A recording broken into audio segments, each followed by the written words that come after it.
Names are a funny thing.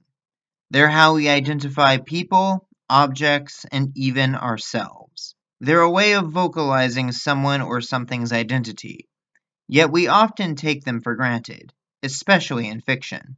It's quite common for writers to just name a character whatever first pops into their head, or at best make a vague allusion to some other well known fictional icon.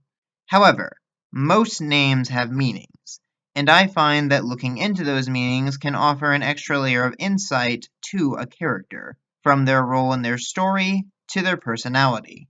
Welcome to What's in a Name, where we discuss the etymology behind our favorite fictional characters.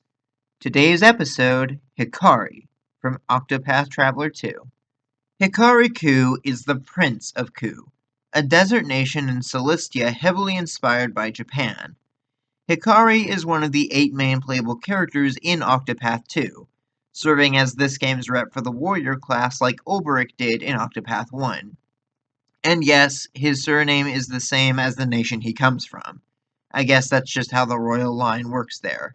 Hikari's name has a fair degree of depth to it. To start, every MC in Octopath is given a first name that, when arranged in order, spells out an anagram of the name of the series. Hikari, naturally, is the H in Octopath, though being last in line by no means diminishes his significance. In fact, he's arguably one of the most significant travelers of the group. Hikari is an old Japanese name meaning light, and is often used in association with ideals like enlightenment, wisdom, or inner peace. This name is at once both extremely fitting and extremely ironic, as Hikari's character arc revolves around him struggling with an inner darkness.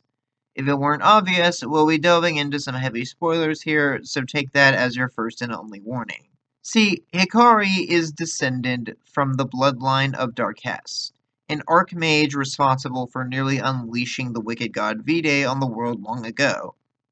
Darkest's lineage is a whole complicated matter unto itself, as it appears to have split off into a few different branches, but one of those branches mingled with the royal family of Ku.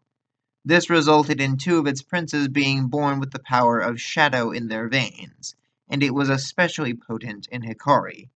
Throughout his storyline, Hikari deals with a malevolent voice in his head that revels in battle and bloodshed.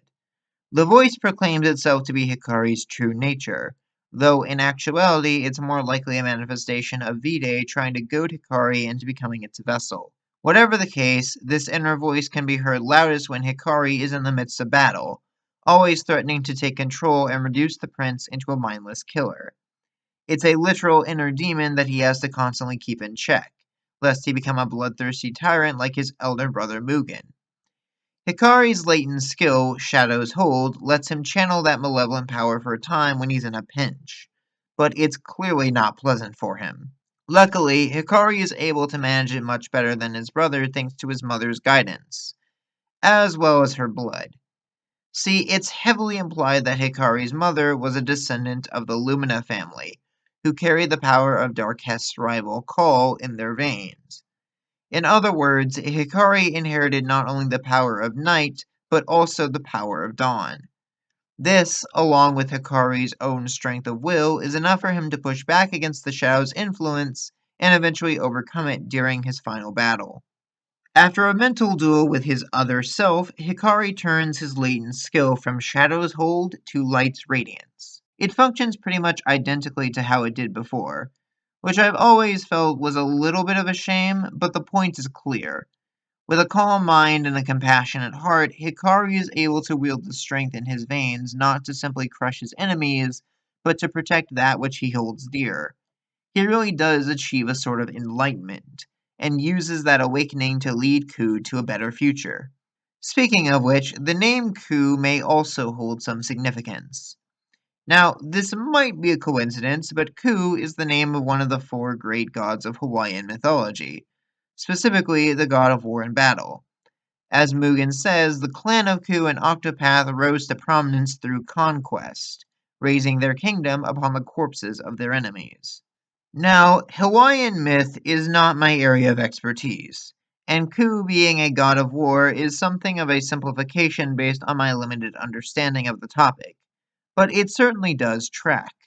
Assuming this parallel is intentional, I'm not entirely sure why they named the clan after a Hawaiian god of war and not a Japanese one, though I guess you could also question why they decided to model a desert nation after Japan in the first place. Whatever. The point is that Hikari has quite a bit going on when you start to unpack all the details. He is the light that guides his country out of the shadow of war, an enlightened soul who overcomes his very nature as a born killer, and one of the 8 brilliant souls capable of illuminating the night. Hikari really does shine as brilliantly as his name would suggest.